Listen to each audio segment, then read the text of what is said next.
माँ का दूध पिया।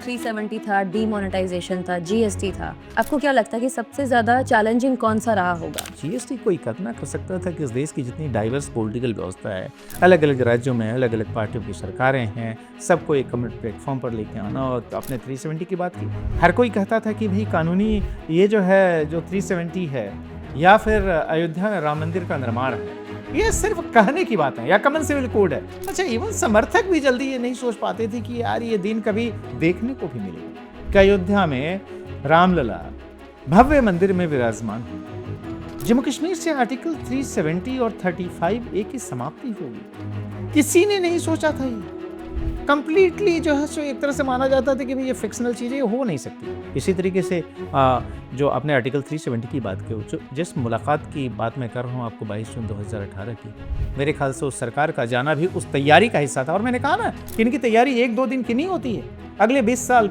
इतनी लंबी जो है सो लॉन्ग टर्म की तैयारी करके जाते हैं, रोड मैप बनाते हैं।